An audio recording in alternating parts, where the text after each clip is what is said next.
Welcome to 3 Words Can Stop a Scam, a basic survival podcast for anyone looking to avoid scams and deceptive marketing. I'm Dave Grillo. For 20 years, I coordinated a consumer awareness and fraud prevention program for the Shrewsbury Council on Aging in Shrewsbury, Massachusetts. I now volunteer for a senior citizen fraud helpline.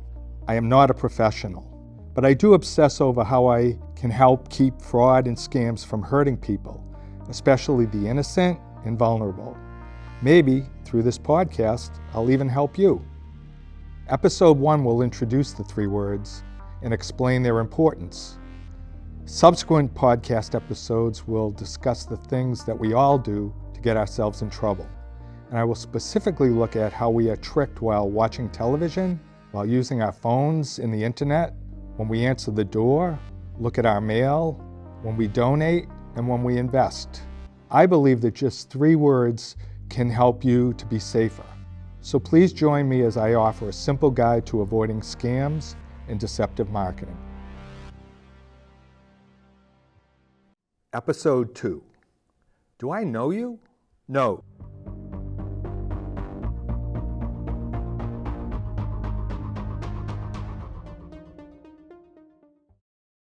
All names used in this episode are fictitious. The phone rings, so I look at the caller ID and it reads, Ann Smith, 508 in, yep, I know that number, that's my wife. I definitely answer. Rings again, Judy Smith, 508, my daughter. Or Jean Doe, 508, oh, she's my married daughter. I say hello. Now it's Donna Smith or Alan Smith, 954, Florida area code. Oh, hi Mom and Dad, how's it going? Is everything okay? The 3 words that can stop a scam don't apply when family calls. That's definitely them, no question. I pick up.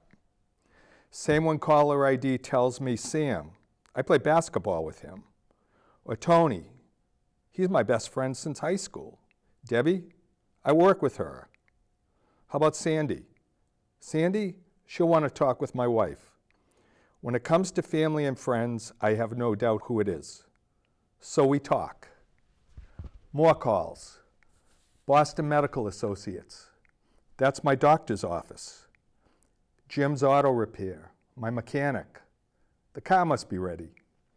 Cakes are us. Oh yeah, the cake for Ann's birthday is ready to be picked up. AJ's Interiors. Getting back to me finally with a quote on that kitchen remodel. Pete's Plumbing. Good. I've been waiting to hear from him. XYZ Pharmacy. My prescription can be picked up. Do I stop before answering these calls? No. I'm sure of who is calling. But what if I wasn't sure? I stop. That's the first word. I look at the name and number on caller ID. Do I recognize it? Does it make sense that I would get such a call? What does my gut tell me? If I can't ignore it, I verify. The second word. I can ask my family, friends, coworkers what they think. I can look through my notes, receipts, or stored addresses. I can type the name and number into search and see what comes up. There is a caveat. If you're expecting a call from the doctor, school, a contractor, or a business, and caller ID comes up as private name or private number or unknown or unavailable, the call might just be from them. So it might well be worth the risk of picking up. They may be using a different phone than the one you are expecting. You can always hang up if it's not them. But if I'm still not sure, I use my resources, the third word. First of all, what do I mean by resources? No matter where you live, there are safe, confidential places to turn to which are free and exist to be responsive to your self-interest. So when you are unsure of a solicitation, and especially if you feel threatened, consider reaching out to trusted family members, trusted friends and others who you have good reason to trust, the police, the church, local community groups. For senior citizens specifically, there is your local senior center, private and state elder service agencies. For example, where I live in central Massachusetts, there is a senior center in every town. There is Elder Services of Worcester area. and Family Services of Central Massachusetts with its Senior Fraud Helpline, where I volunteer. AARP has its Fraud Watch Network helpline, which anyone, any age can use, and like the others, it's free. Non-seniors have a multitude of agencies as well that will help and are non-judgmental. Ask around, do a Google search, and pay attention to local news to find these resources. Okay, the calls keep coming. I don't know any of these. Now it can get tricky and potentially dangerous. It is easy for someone anywhere to get phone service with your local area code. Crooks get local numbers, then call within the local area to catch potential unsuspecting victims off guard. This works well for them. My area code is 508. I get way too many calls that come up as 508 with the 7 digits following that mean absolutely nothing to me. I stop. I ignore those calls. Done. Very rarely do these calls, or any unwanted calls that come from anywhere else, ring long enough to get to my voicemail. With these calls, if a message is left, I ignore it, especially if it is one of those robot-like sounding automated messages. Having not answered, I can verify it if I so choose. When you hear the voice of a person starting to leave a message, you can always pick up then and break into the recording with, "Hi, I wasn't sure who it was," if it is in fact someone you do want to talk to. Here is where the 3 words "can stop a scam" can be most useful. When you adopt them for any time a call is unfamiliar, unexpected, threatening, or your gut just tells you, "I don't know," or your gut tells you, "Don't." Hopefully you do have voicemail or an answering machine and caller ID. They take a lot of the guessing out of the equation. I highly recommend them. So again, stop. Let all calls go to voicemail unless you are sure of who it is. Legitimate callers will leave a message or get back to you in some appropriate way. No message? Just move on with your life. Disregard automated messages, those robot-like sounding messages, unless they happen to be appointment reminders or expected calls. Typical automated messages that are definitely scams go something like this. "This is the IRS," or "This is the police," or some other law enforcement agency. "You will be arrested if you don't pay right away." Another one might be something like this: "You owe and must pay immediately or else." Or "Your account will be suspended." Another one: "Your package cannot be delivered. Please contact us." "Your car warranty will expire unless you act immediately." "You have won a sweepstakes, but know that you'll have to pay the taxes ahead of time for money that you'll never receive." Or another one: "Take this survey and win a prize." No legitimate person or agency will ever threaten you or ask for payment over the phone or ask you to act right now. Never, ever, ever stay on the phone with someone you don't know who asks for money or personal information. Hang up. Never press any of the buttons on your phone or say yes in response to a caller you don't know. Hitting buttons and saying yes in response to strangers has caused too much grief. A little bit about emails and text messages. It's the same thing as with phone calls. If you know for sure who it is, go for it.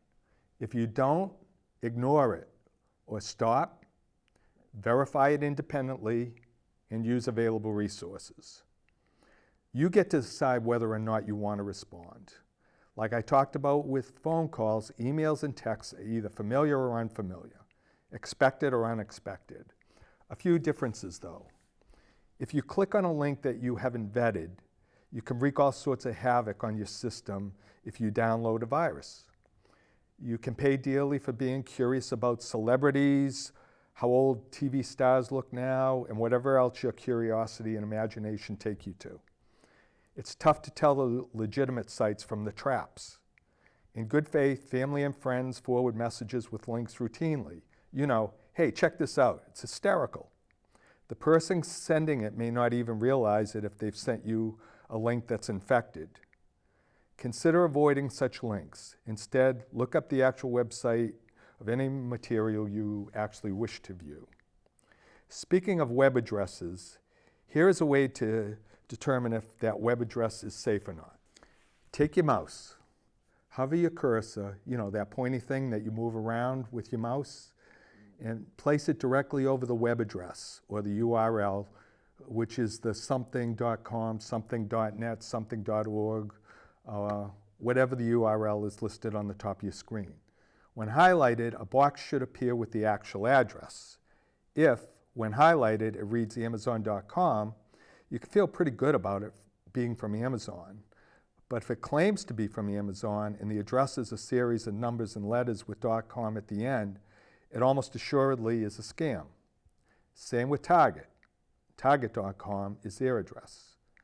Citibank's real address is citibank.com, and so on. Here's a type of email you want to avoid. This was sent to me. Capital K dot, capital O dot, capital H dot, capital L dot, capital S dot. Bold-faced. Kohl's, right? No. When I hover my cursor over the web address, it's like this. 53 SEND, and then there's 30 more numbers and letters with .com at the end. That's a red flag. KOHLS is italicized, another red flag. The dots after each letter, red flag. U of one, always a red flag. U of one and, that's grammatically incorrect, a red flag. U of one and Ninja air fryer. Why have I won a Ninja air fryer? I didn't enter anything. And then, especially look for click. Don't click. Click here to get started. No, I won't. Don't you either. Click there and possibly it will decimate my software. Same with click to unsubscribe. I've also gotten offers for debt relief, can't miss investments, COVID tests, you name it. When I hover my cursor, none of the addresses make sense. Italicized letters, bold-faced letters, poor grammar, misspellings, and being directed to click here are all reasons to disregard these. Good security software will mostly, but not always, send these to spam. Always be vigilant, even if you do use an antivirus program.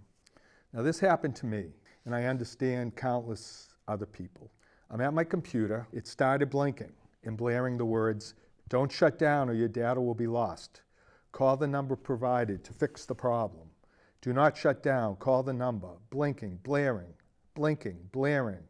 "Don't shut down, call the number." I panicked. Impulsively, I wanted to fix my problem by calling that number, but fortunately I stopped. I thought about it.